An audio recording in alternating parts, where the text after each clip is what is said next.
En este video vamos a repasar algunos conceptos generales sobre los números, comenzando con los números naturales. Los números naturales son los que utilizamos para contar, 1, 2, 3, 4, 5, etc. Por supuesto, sabemos que estos números tienen un orden. Sabemos, por ejemplo, que el 2 es un número mayor que el número 1, que el 7 es un número mayor que el 3, etc. O al contrario, sabemos, por ejemplo, que el 4 es un número menor que el 8, que el 9 es un número menor que el 13. Si agregamos el número 0 a estos números naturales, podemos representarlos en una recta como la que tenemos aquí. El 0, por supuesto, representa la ausencia de objeto.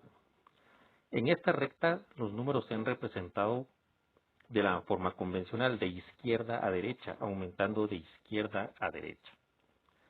Los números están espaciados en distancias iguales y hemos colocado aquí un punto en cada número. Entonces este punto se puede asociar con el número en cuestión. Este punto corresponde al número 1, este al número 2 y así.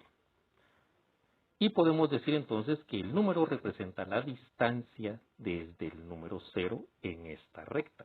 Por ejemplo, el número 3 sería la distancia desde el número 0 hasta el punto que corresponde al número 3. Decimos que un número natural es par si puede dividirse exactamente entre 2. E impar si no es este el caso. Aquí vemos algunos ejemplos. El 4 puede dividirse exactamente entre 2. El resultado es 2 y por lo tanto el 4 es un número par. El 14 puede dividirse exactamente entre 2. El resultado es 7 y por lo tanto 14 también es un número par. El 17 no puede dividirse exactamente entre 2 y por lo tanto es un número impar. Algo que debemos notar aquí en la recta es que los números pares e impares están alternados. El 1 es un número impar, no se puede dividir entre 2. El 2 es un número par, el 3 es impar, el 4 par, el 5 impar, el 6 par. Es decir, hay un número impar, un par, impar, par, impar, par. Un número se dice que es primo si solo puede dividirse exactamente entre él mismo y el número 1.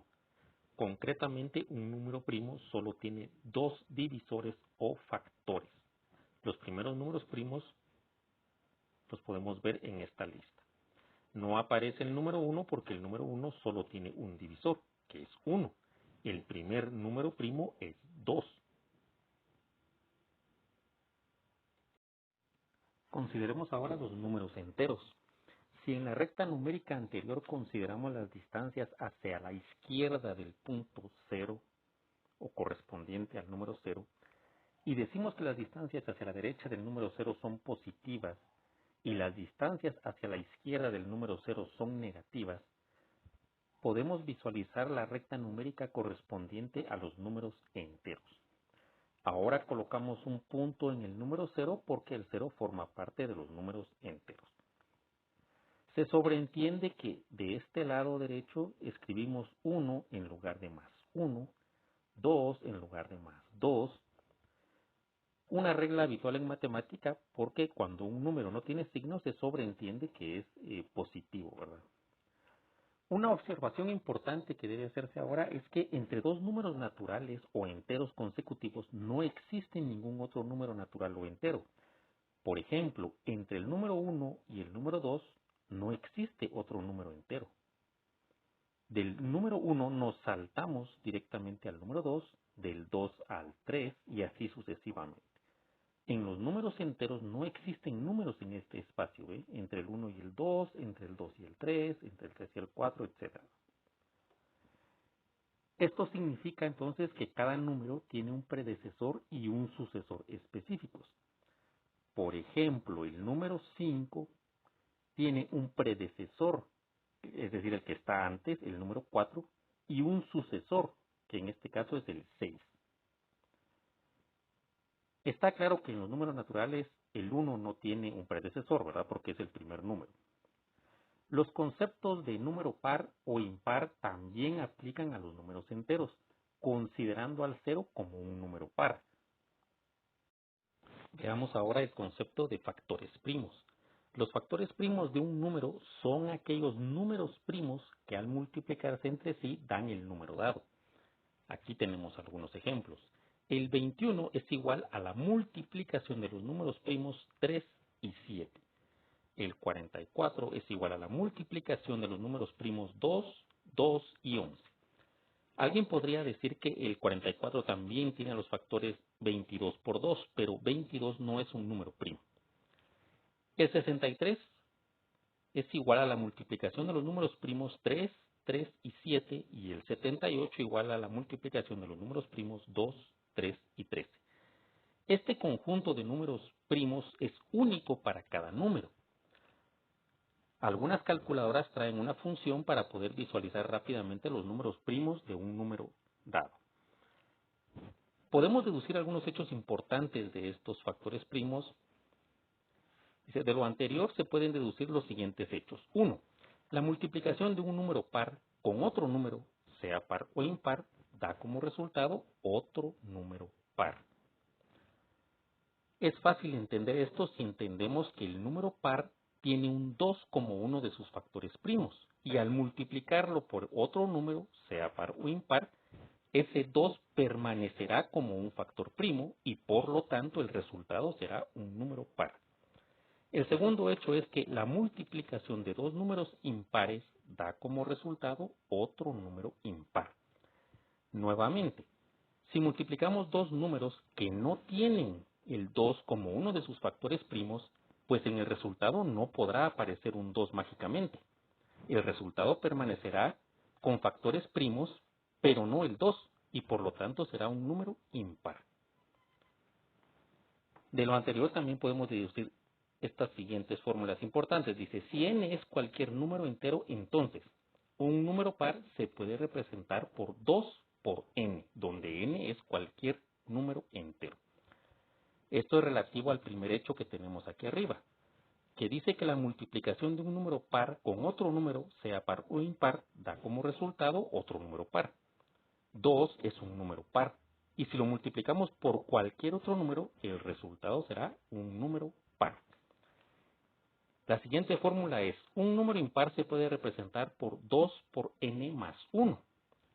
Recordemos que los números pares e impares se alternan y que la distancia de un número a otro es 1. Entonces, si 2n es un número par y le sumo un 1, voy a obtener un número impar. Los números racionales son aquellos que se pueden representar como una fracción o quebrado, es decir, en la forma a dividido b, donde a y b son enteros con b no siendo igual a 0. Al número a se le llama el numerador y al número b el denominador. Aquí tenemos algunos ejemplos. 3 cuartos, 0.35. Este número, aunque está escrito en forma decimal, se puede escribir como una fracción y por lo tanto es un número racional. Los números enteros también son números racionales porque se pueden escribir como una fracción simplemente colocando un 1 debajo. Otra forma de escribir una fracción es utilizando una diagonal como en este 6/11. Se dice que la fracción es propia si el numerador es menor que el denominador, como en 3 cuartos. El numerador 3 es menor que el denominador 4. Y se dice que la fracción es impropia en caso contrario, como en 15 sextos, porque el numerador es mayor que el denominador. Los decimales periódicos puros o mixtos son también números racionales, puesto que se pueden expresar como fracciones. Aquí tenemos algunos ejemplos.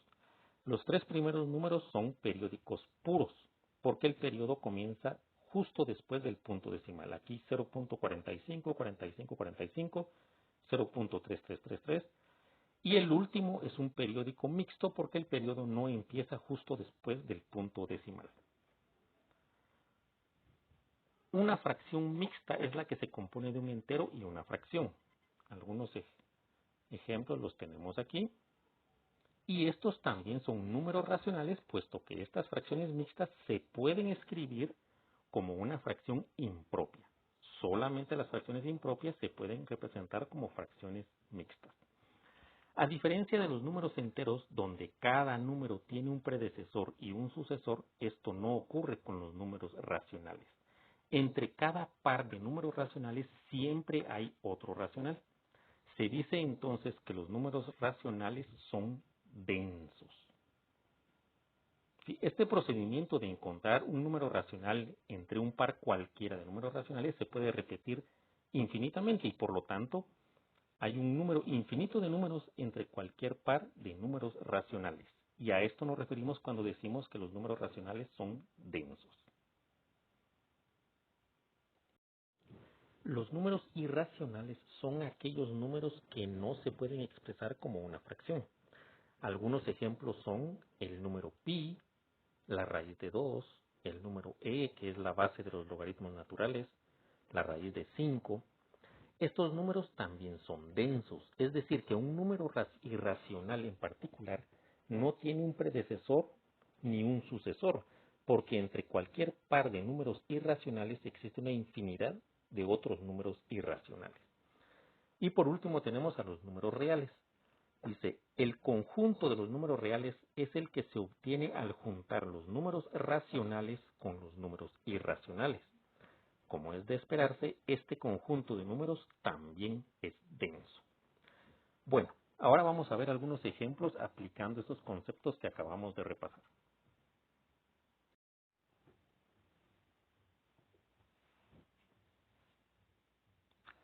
Supongamos que nos piden encontrar tres números enteros consecutivos cuya suma sea 27. ¿Cómo podríamos proceder? Sabemos que los números enteros están distanciados entre sí una unidad.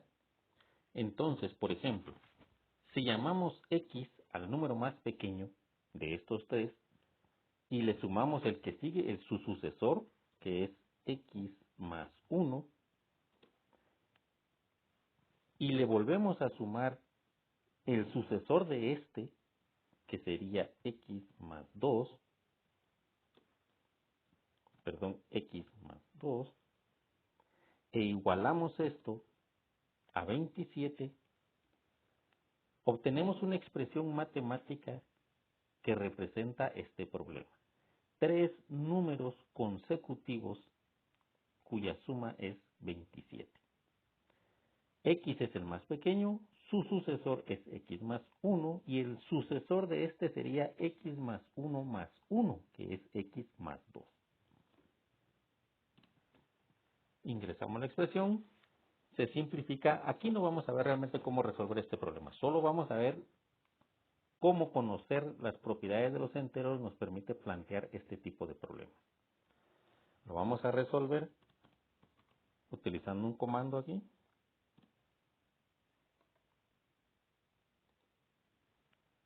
Para ver qué respuesta nos da.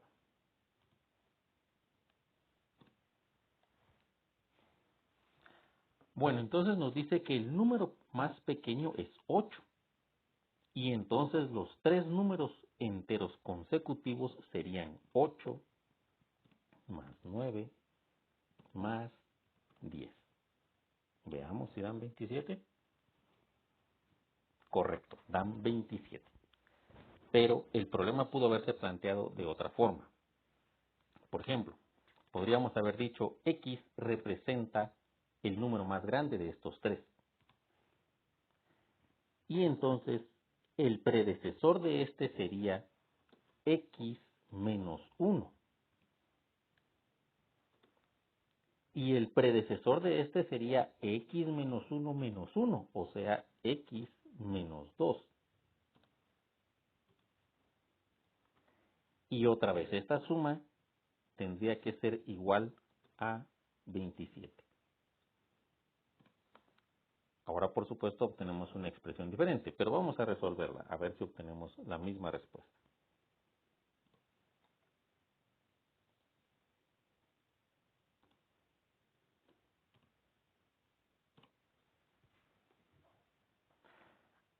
Ahora, como dijimos que x era el número más grande de estos tres, entonces los tres números consecutivos serían 10 más 9 más 8, que nuevamente vuelve a sumar 27. Es otra forma de plantear el mismo problema. Podría haberse planteado de otra forma, diciendo que x es el número de en medio. Y nos tendría que salir entonces x ser igual a 9. Pero al final es la misma, son los mismos tres números, ¿verdad?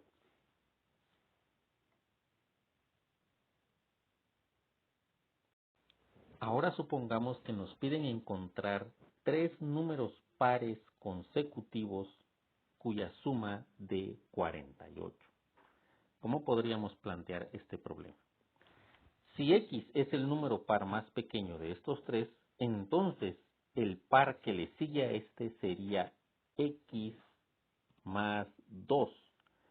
Recordemos que los números pares, así como los impares, están alternados. Por lo tanto, la separación entre dos pares consecutivos o impares consecutivos es 2. Tendríamos que sumarle aquí a este entonces el par que le sigue a este que es x más 2. Sería x más 2 más 2, o sea, x más 4. Y la suma de estos tres debe dar 48. Resolvamos entonces esta expresión.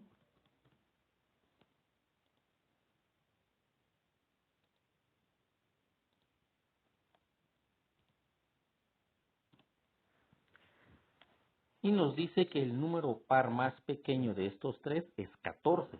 Entonces la suma nos quedaría 14 más 16 y más 18, porque recordemos que la separación entre números pares consecutivos es 2. Verifiquemos si la suma da 48. Efectivamente da 48. Nuevamente, igual que en el problema anterior, pudimos haber dicho que x era el número par más grande, y entonces el antecesor sería x menos 2, y el antecesor a ese sería x menos 2 o x menos 4.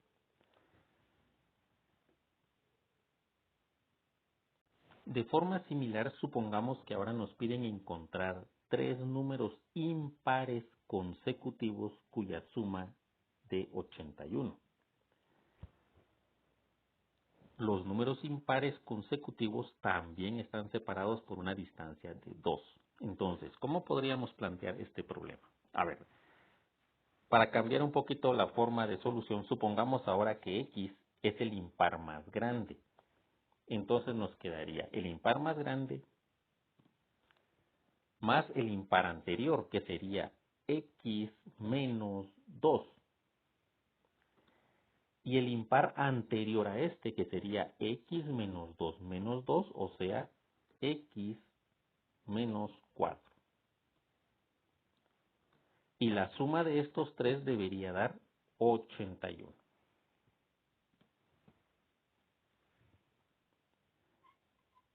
Entonces resolvemos esta expresión.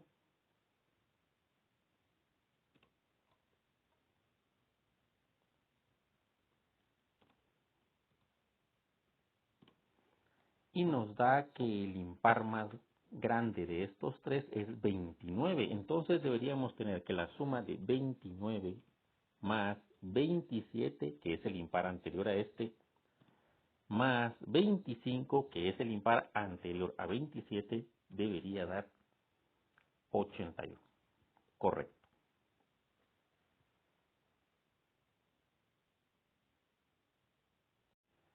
En los problemas anteriores se nos pidió explícitamente encontrar números enteros consecutivos o números pares o impares consecutivos, que también son enteros, porque recordemos que el concepto de número par o impar solo aplica a números enteros o naturales.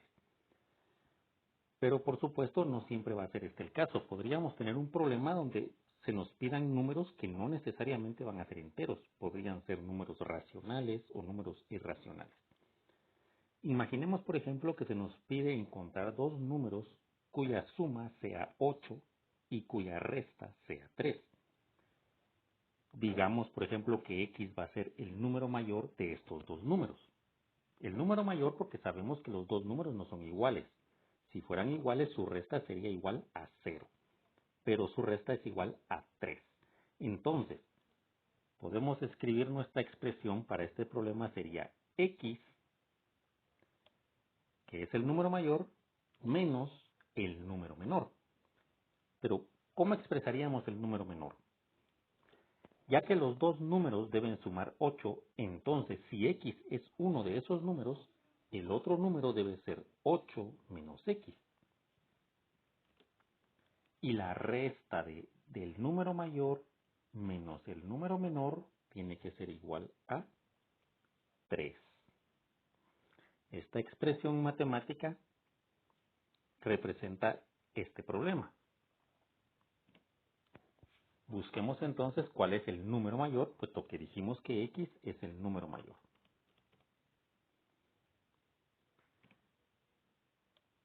A ver, entonces vamos a usar este comando para resolver.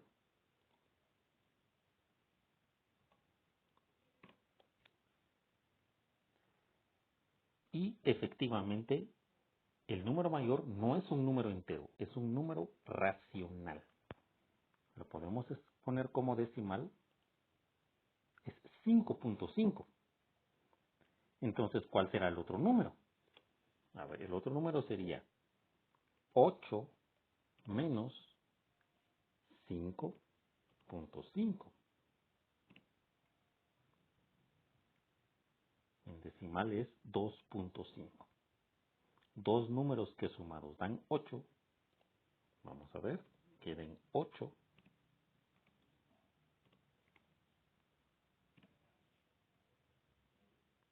¿Correcto? Y que restados den 3. Vamos a ver.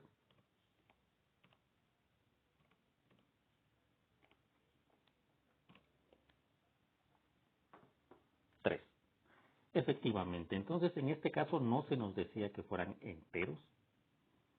Y la respuesta, por supuesto, dio números que no eran enteros en este caso. Debemos tener claro entonces que solo cuando se nos dicen que son números enteros consecutivos podemos aplicar las técnicas que vimos en los problemas anteriores. Cuando no es este el caso, se nos tienen que dar otras condiciones. En este caso se nos dio dos condiciones. La primera era que la suma de los números era 8 y la segunda que la resta de esos mismos números era 3. Entonces espero que con lo que hemos visto en este video pues se les aclare los conceptos de los números. Más adelante en otros videos vamos a ver otras técnicas de resolución, pero antes vamos a ver unas propiedades en el siguiente video. Y con esto estamos. Hasta la próxima.